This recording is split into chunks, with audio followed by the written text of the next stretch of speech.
Choisir la vérité. C'est le nom de ce nouvel épisode de podcast, le premier de l'année 2025. En fait, je vais te faire une confidence. Je n'ai jamais aimé m'adonner à l'exercice des vœux et des objectifs de début d'année.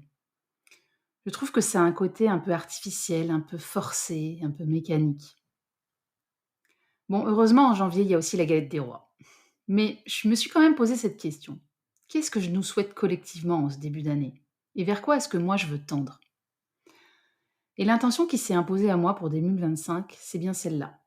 Choisir la vérité, choisir la lucidité sur soi, sur l'état du monde, et agir en conséquence. Dans ce sixième épisode, je te dis ce que j'ai vraiment sur le cœur et l'intention profonde que je porte avec ce podcast depuis le début. Celle de parler de dev perso, d'épanouissement et de connaissance de soi, oui, mais pas au service d'un monde hors sol, qui s'illusionne et se ment à lui-même. Ça ne plaira et ne parlera sûrement pas à tout le monde, mais tant pis. Ça vient titiller la partie de moi qui n'aime pas déplaire. Mais ça tombe bien, parce que j'apprends justement à essayer de la dépasser. Bienvenue sur Hosta Vibe, le podcast qui t'aide à assumer ta singularité, prendre pleinement ta place et offrir au monde ta vibration unique.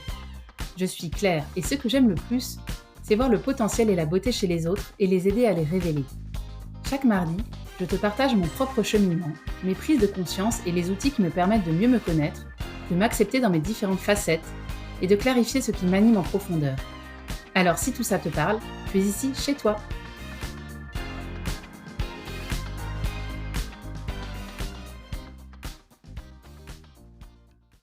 Alors voilà, j'aurais pu faire un épisode sur comment faire son bilan de l'année ou comment choisir des objectifs de début d'année. Mais la vérité, c'est que j'avais pas envie, j'avais pas l'élan. Et puis d'autres podcasts le font déjà et beaucoup mieux que moi. Et en fait, pour te dire vraiment la vérité, depuis plusieurs jours, il y a quelque chose qui s'agite en moi. Et cette sensation, je la reconnais bien depuis le temps maintenant. C'est une sensation de malaise mêlée d'une sorte d'agitation, en fait. Et je sais dans ces moments-là que ça sert à rien de balayer ça d'un revers de main. Et du coup, je me suis efforcée de faire la seule chose qui, au fond, fonctionne avec ça, même si c'est vraiment pas facile et pas la première chose qu'on a envie de faire, bien sûr. Bah, c'est de m'asseoir avec ce malaise, avec cette agitation, de rester avec et d'écouter ce qu'ils avaient à me dire. Et en fait, avec le temps, j'ai appris de toute façon à comprendre que cette sensation, elle est là quand, en fait, je suis pas complètement alignée, quand je suis désalignée, en fait. Et mmh et en fait, c'est vrai que depuis quelques semaines, depuis, en fait, que j'ai lancé ce podcast, hem, je suis un peu mitigée parce que j'ai l'impression que je masque d'une certaine manière une partie de qui je suis dans ce podcast. Tout en étant hyper authentique par d'autres aspects. C'est comme si en fait, je mentais un peu par omission en occultant, certaines de mes convictions et de qui je suis en fait. Et comme si en fait j'avais peur d'être complètement moi-même. Et comme si je m'auto-censurais un petit peu pour rentrer dans un moule, dans le cadre de ce qui est attendu en fait, sur ce type de podcast. En fait, j'ai un peu l'impression de verser un peu trop dans cette mouvance dev perso rose paillettes, girly, dans laquelle je je me reconnais pas complètement, en fait. Parce que autant, dans les messages qui sont véhiculés, là-dedans, il y a beaucoup de choses qui résonnent pour moi et que je trouve justes. Et il y a beaucoup de personnes d'ailleurs très authentiques quand même, hein, qui font des podcasts de ce type-là, hein. Mais pour ce qui me concerne, j'ai quand même l'impression qu'on est dans un dev perso un peu hors sol. En fait, un dev perso qui s'illusionne. Qui part du postulat, par exemple, que, le monde, dans lequel on vit, le monde de confort et de sécurité dans lequel on vit aujourd'hui, hem, va continuer comme ça, pour toujours, quoi, et va aller en s'améliorant, quoi. Et au fond, ouais, je me reconnais pas dans ce dev perso-là. et ouais, j'ai comme l'impression du coup, de montrer qu'une partie de qui je suis et de ce que je veux dire. Choisir la vérité, en fait, bah, ça aurait presque ouais, ça aurait pu être le nom de ce podcast, en fait, je me rends compte. D'ailleurs, bah, voilà, dis-moi dis-moi en commentaire si tu veux que je change le nom de ce podcast et que je l'appelle «Choisir la vérité». Heu, mais non, mais en vrai, c'est vrai que dans tous les épisodes que j'ai faits, jusqu'à maintenant, donc les 5 premiers là, au fond, je ne parle que de ça, en filigrane. C'est clair. Alors choisir la vérité, c'est quoi pour moi? Ben, en fait, ça opère à plusieurs niveaux, en fait. Déjà au niveau intérieur, pour moi choisir la vérité et j'en ai parlé, hein, dans les précédents podcasts, c'est arrêter de fuir devant mon inconfort à travers des comportements de fuite donc à travers le fait de blâmer les autres. Et au niveau des relations aussi, hein, bah, c'est arrêter de tenir les autres pour responsables de ce qu'on ressent et comprendre aussi que ce qui me fait réagir en l'autre, chaque fois que je réagis fortement par rapport à ce que fait ou à ce que dit ou à ce que me fait l'autre, eh bien, ça correspond à la part de moi que je veux pas voir ou que je n'ose pas exprimer. En tout cas, ça parle de moi. Et choisir la vérité, bah, c'est aussi, et ça j'en ai moins parlé, peut-être un tout petit peu dans le premier épisode, mais c'est être lucide sur l'état du monde dans lequel on vit. C'est ça aussi choisir la vérité. Alors le but de ce podcast n'est pas de te convaincre de ce que je pense moi, mais de t'exposer ce que je pense et comment moi je cherche à vivre, par rapport à ces constats-là. Hem et bah, déjà moi en tant que scientifique de formation j'ai tendance à faire confiance à la méthode scientifique et donc à ce que, le consensus scientifique nous dit et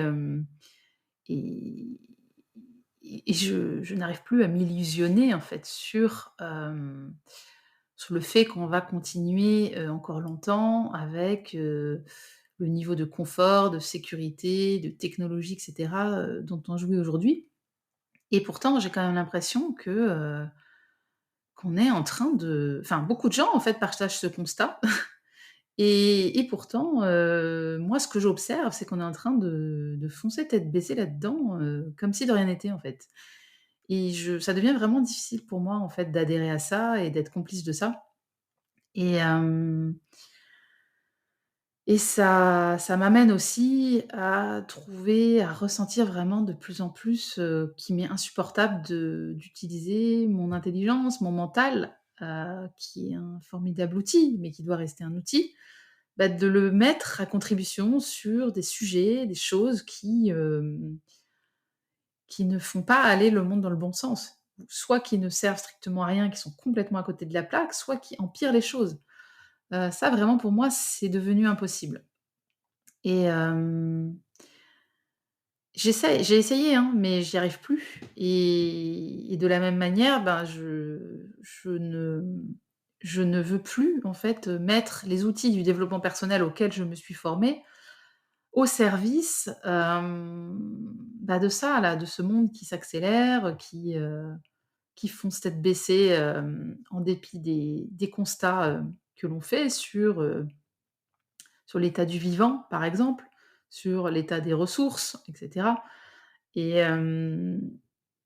j'arrive vraiment plus en fait je me pose vraiment cette question de comment arriver à continuer, à vivre au jour le jour dans un monde dans lequel, j'arrive plus à m'illusionner par rapport au succès et à la réussite matérielle qu'on nous vend. En tout cas, voilà, pour moi, choisir la vérité, c'est ne pas faire l'autruche par rapport à ces sujets, en fait. Arrêter de se mettre la tête dans le sable, arrêter d'être dans le déni et ce que je constate autour de moi quand même, c'est qu'il y a beaucoup de gens qui ont fait et qui font les mêmes constats que moi, qui sont d'accord sur les constats, qui sont quand même partagés par, comme je l'ai dit, la grande majorité, hem, des scientifiques et également, hein, du grand public, qui est tout à fait informé de tout ça et pourtant, je constate, du déni, en fait, un peu partout, chez la plupart des gens que je côtoie et moi, ça me devient de plus en plus difficile de faire ça Et c'est pour ça que je fais ce podcast, parce que je crois qu'on a besoin de revenir à nos élans intérieurs et à ce qui est vivant en nous pour arriver à sortir de ce déni et que ça passe par les émotions. En tout cas, la conclusion par rapport à ça, par rapport au fait de choisir la vérité, c'est que c'est beaucoup plus confortable de, de choisir d'ignorer la vérité, c'est vrai, et on le fait tous. Mais que ce soit donc la vérité à propos de soi, la vérité à propos de nos relations aux autres ou par rapport à l'état et à la marche du monde, on finit toujours par le payer d'une manière ou d'une autre, d'ignorer la vérité. Donc moi, j'ai envie de, de continuer dans cette intention de choisir la vérité, même si c'est pas facile tous les jours, et que c'est plus un cheminement que quelque chose qu'on réussit à faire au quotidien. Et quand on s'intéresse à la réalité du monde matériel dans lequel on évolue, hein, qu'on le veuille ou non, hein, même s'il y a aussi toute une réalité plus subtile, eh bien, la méthode scientifique reste quand même, le meilleur moyen d'approcher, je dirais, une certaine forme, de vérité.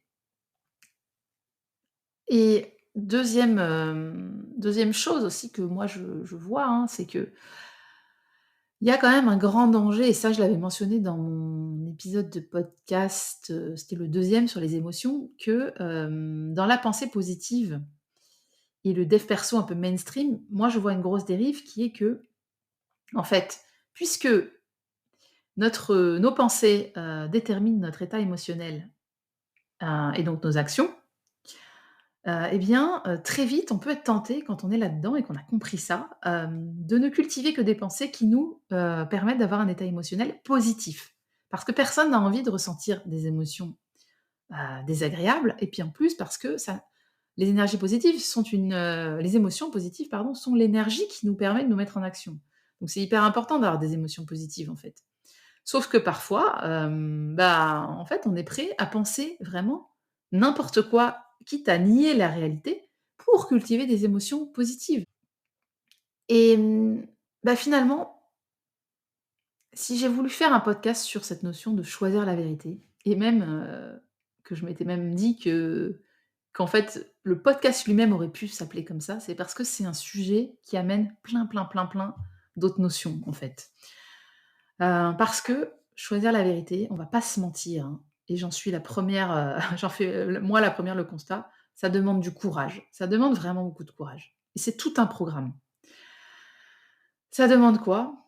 Bah, ça demande en fait, finalement, quand tu regardes les 5 premiers épisodes que j'ai faits, déjà, ça couvre un certain nombre de ces sujets, hein. Ça demande de savoir regarder à l'intérieur de soi, pour prendre conscience à la fois de ses pensées, donc de ses filtres, de ses conditionnements, de ses croyances, de ses automatismes, d'une part, et pour prendre conscience aussi de ces blessures qui nous créent des émotions un peu automatiques. Tant qu'on n'a pas fait ça, on n'est pas capable, d'appréhender, la réalité, et donc de choisir la vérité. On est prisonnier, hein, finalement, d'automatismes et de croyances. Ça demande aussi, hein, d'être capable de regarder sa peur en face et ses émotions inconfortables de manière plus générale, et de les traverser dans le corps.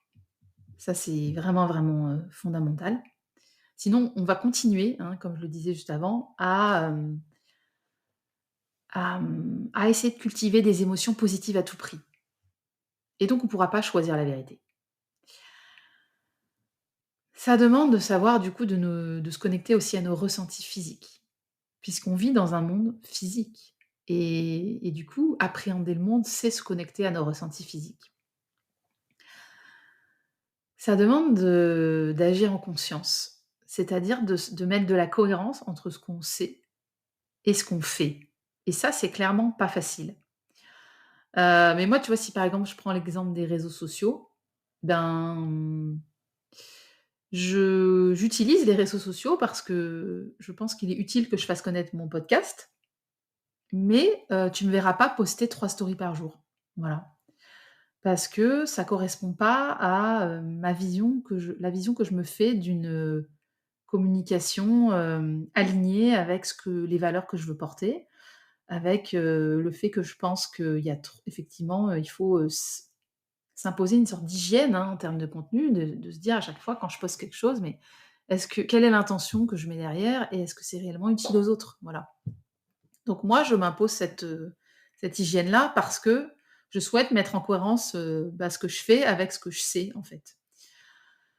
Et je ne veux pas, en fait, voilà, je connais le danger des écrans et la perte d'attention que ça crée chez les gens et je n'ai pas envie d'alimenter ça. Voilà. Donc je le fais complètement en conscience, de ne poster qu'une fois par semaine et d'être, très raisonnée au niveau de la quantité de contenu que je poste. Et puis aussi parce que je veux pas être accaparée moi-même par, les écrans et je ne veux pas le faire pour les autres. Faut-il pour autant abandonner complètement, internet et les réseaux? À ce jour, je ne pense pas. Je changerai peut-être d'avis, mais en tout cas aujourd'hui, je ne pense pas. Pour moi, c'est plutôt un enjeu d'hygiène que chacun doit s'imposer dans la manière dont il produit et consomme du contenu. Parce qu'on parle beaucoup, hein, de faire attention au contenu qu'on consomme, mais j'entends beaucoup ça de la bouche de gens qui se gênent pas pour autant pour produire du contenu au kilomètre, quoi. Et je trouve que, à un moment, c'est un petit peu dissonant tout ça. Choisir la vérité et ça peut paraître un petit peu étonnant, de prime abord, pour moi, c'est aussi reconnaître nos forces et nos talents innés. Et c'est pour ça que, j'adore, les outils de connaissance de soi, ceux qui nous permettent vraiment d'accéder à notre essence, qui nous parlent de ce qu'on est en essence avant d'avoir été conditionné, qui nous parlent de notre vrai potentiel. Hem, parce que, parce que pour moi, choisir la vérité, c'est aussi reconnaître ça chez nous-mêmes. Parce qu'on a le courage de choisir la vérité quand on sait, en fait, où sont nos forces et nos talents. Et c'est aussi, par effet ricochet, à savoir reconnaître les forces et les talents chez l'autre. Et voir qu'en fait, ce qui est plus difficile pour moi ne l'est pas pour l'autre et qu'ensemble, on peut arriver réellement à quelque chose. Et ça, c'est un énorme soulagement quand on s'en rend compte. Hem, Ça demande aussi de reconnaître quand on ne sait pas et de demander de l'aide, hein. Ça rejoint un peu ce que je disais, avant. Ça demande, moi je trouve, choisir la vérité, de décider d'utiliser notre mental qui est un merveilleux outil sur les questions qui en valent vraiment la peine pour le monde de demain. Et moi, c'est vrai que ça me crève le cœur de voir des gens intelligents, éduqués, mettre, leurs neurones, sur des sujets qui clairement sont soit complètement, je dirais, à côté de la plaque par rapport aux vrais enjeux d'aujourd'hui et de demain surtout, mais également, qui vont même, empirer en fait les choses. Donc je crois vraiment, vraiment aussi que c'est ça choisir la vérité. C'est se dire: «Mais à quoi je choisis de réfléchir? À quoi je décide de cogiter?» hein, voilà, et c'est aussi, faire le choix de ne pas passer notre temps à nous distraire quoi, voilà, pour, poser notre cerveau comme on dit. Et ça demande aussi, selon moi, de savoir et ça c'est une je dirais que c'est une notion que le dev perso aime beaucoup, mais moi je la trouve très utile, de savoir un petit peu sortir de sa élargir, je dirais, pas sortir, mais élargir sa zone de confort, être capable de tester des nouvelles choses, de sortir des étiquettes qu'on s'est collées à nous-mêmes et de se surprendre soi-même. Ça, moi, j'en ai fait par exemple l'expérience, il y a, donc 1 an ou 2, j'avais vraiment, cet élan de créer un petit potager et dans une envie de me reconnecter au vivant, de passer plus de temps dehors, de subvenir un petit peu à mes besoins, de me reconnecter à tout ça. Sauf que, quand on t'a répété depuis que tu es gamine que tu es empotée, que tu es bonne à rien, que tu sais rien faire de tes 10 doigts, qu'en plus tu es ingénieur agronome, mais que tu as toujours été un peu, comment dire? Tu as pas appris du tout ces choses-là et que même tes potes se moquaient de toi parce que tu confondais les courgettes et les poivrons, enfin les pieds de courgettes et les pieds de poivrons. C'est pas évident de se lancer comme ça et de se dire: «OK, je sais que c'est peut-être pas forcément, là que je suis la meilleure, mais j'ai quand même envie de le faire, quoi». Et finalement, ça m'a permis de me rendre compte que j'avais plaisir à le faire et que j'arrivais à le faire. Même si, oui, c'est sûr qu'il faudra peut-être pas compter sur moi pour avoir des rendements de fou et voilà, c'est peut-être pas là que j'apporte ma plus grande valeur ajoutée dans ma productivité au potager, c'est certain, mais Ça m'a amenée à être curieuse, à apprendre des nouvelles choses, à surtout à me connecter à des personnes qui ont des connaissances là-dessus, à m'ouvrir à tout un monde et à tout un milieu, différent, dont j'avais pas l'habitude et à devenir aussi quelqu'un d'autre du coup à travers ça. Donc ouais, faut pas hésiter des fois à sortir de ce qu'on croit être et de ce qu'on se croit capable de faire. Voilà, c'est toutes ces compétences-là, moi, que je travaille à développer pour moi-même et que j'espère et j'ai à cœur de transmettre dans ce podcast. Et je veux le faire, dans une atmosphère et dans un style qui soit quand même joyeux, parce que je pense que c'est pas parce que, on n'est pas dans le déni, de l'état du monde, de l'état catastrophique du vivant, par exemple, que pour autant, on doit, faire les choses, sans joie, en fait, dans, dans l'anxiété, dans l'angoisse. Voilà. Et ce chemin-là, voilà, si tu as envie d'explorer ça avec moi en 2025, tu es la bienvenue dans ce podcast. Et le pourquoi derrière tout ça, moi, c'est que, pour moi, il s'agit vraiment de décider de quel côté de l'humanité on a envie d'être, en fait. On en est là. De quel côté, ouais, de comment je me positionne dans cette, trajectoire collective qu'on est en train de prendre, quoi. Et honnêtement, je sais pas si je pourrais l'infléchir, mais je me dis que, en tout cas, je me dois ça à moi-même et à mes enfants. J'ai envie de faire partie des gens qui auront fait les constats, qui les auront regardés avec lucidité et qui auront essayé, hem, d'une manière ou d'une autre, de changer leur comportement par rapport à ça. Peu importe si à l'échelle de ma petite vie, j'ai un réel impact ou pas. Mais je me dis que si, on est nombreux à le faire et à inspirer les autres autour de nous, ça peut peut-être avoir un impact en tout cas. Mais je le fais avant tout par souci de dignité en fait, je crois. Et voilà, prendre acte de la réalité matérielle du monde dans lequel je vis et arrêter de faire comme si de rien n'était en fait. Je peux plus faire ça. Mais encore une fois, tout ça n'a pas besoin d'être fait dans le désespoir et l'anxiété. Et tu vois, je crois que dans ce contexte-là, le fait d'oser sa vibe et d'encourager les autres à le faire, ça prend un sens beaucoup plus profond et ça prend vraiment tout son sens. Parce que je crois que dans un monde qui va devenir plus difficile par certains côtés, eh bien, plus on sera allé chercher au plus profond de nous ce qui nous anime, plus on sera en capacité de faire ce qu'on a à faire. Et et si je fais ce podcast aussi, c'est parce que je sais à quel point c'est compliqué de choisir la vérité. J'en fais l'expérience tous les jours. Et d'autres sont beaucoup plus avancés que moi, hein, par rapport à ça. Mais moi je suis juste, voilà, comme toi, en train de cheminer par rapport à ça, en train d'essayer de tendre vers ça. Et je sais à quel point parfois on peut se sentir seul. Et je crois que le but en fait de ce podcast, c'est juste que tu te sentes moins seul avec ces questionnements-là. Parce que je sais à quel point ça peut faire du bien parfois de juste entendre que quelqu'un vit, la même chose et et puis te partager peut-être ce qui m'aide. Voilà. Et je pourrais être carrément désespérée, hein, vu les constats que je fais depuis quelques années sur, voilà, l'état du vivant et du monde mais je crois que si c'était le cas, je ferais pas ce podcast et s'il y a bien une chose que le coaching et le dev perso m'ont appris, c'est que, c'est quand même possible, de changer, ce vers quoi on va, en commençant déjà dans nos pensées. Et dès lors qu'on fait des vrais constats lucides, je pense que ces outils-là ont toute leur utilité. Et c'est pour ça que je veux aussi en parler. En fait, je veux vraiment mon intention pour 2025, c'est de mettre mes compétences, mes talents au service d'une nouvelle trajectoire pour l'humanité. C'est pour ça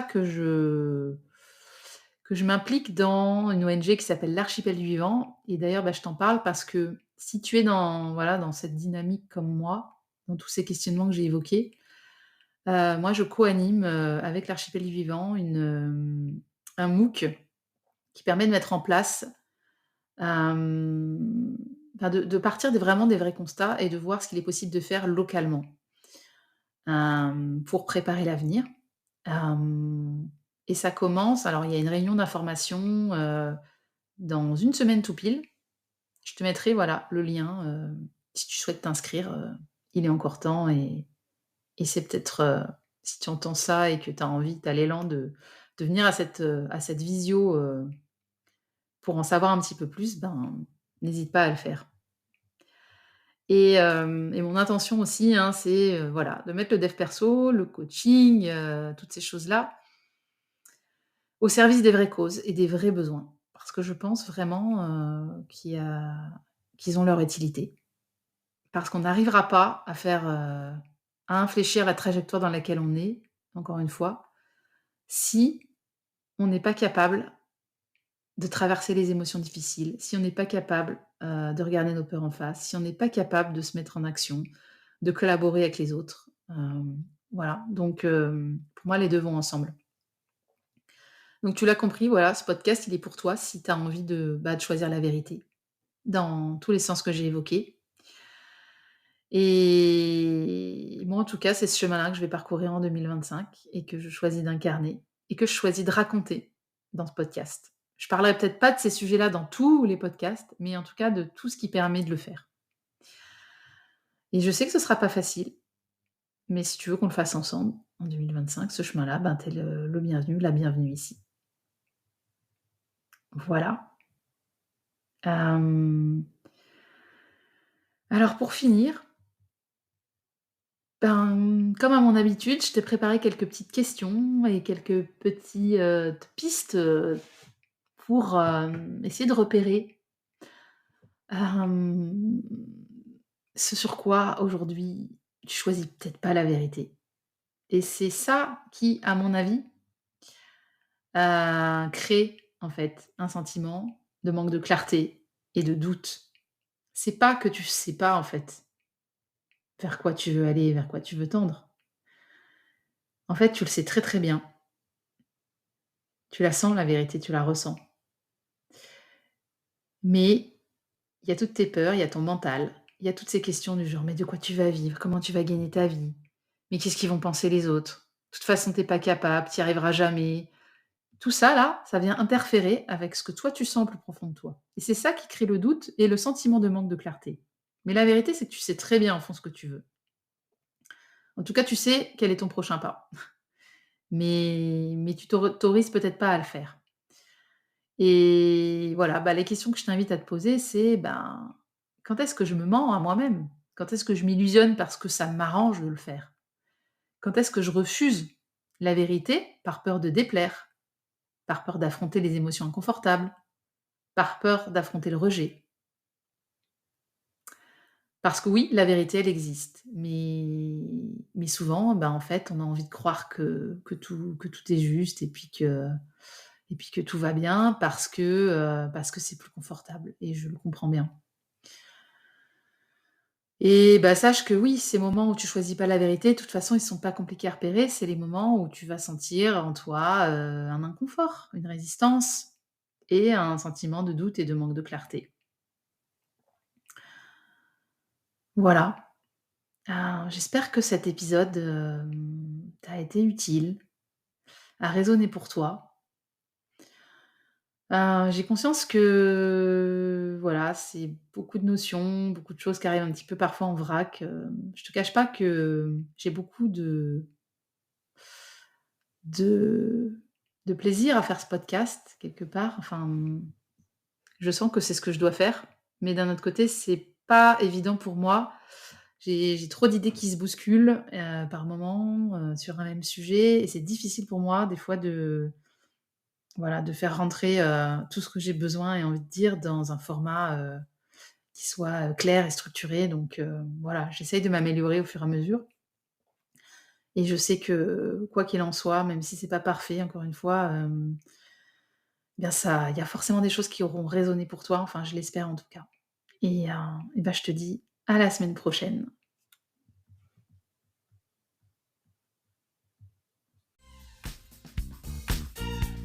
Si tu as écouté cet épisode jusqu'au bout, c'est que mes mots résonnent en toi et qu'on est sur la même longueur d'onde.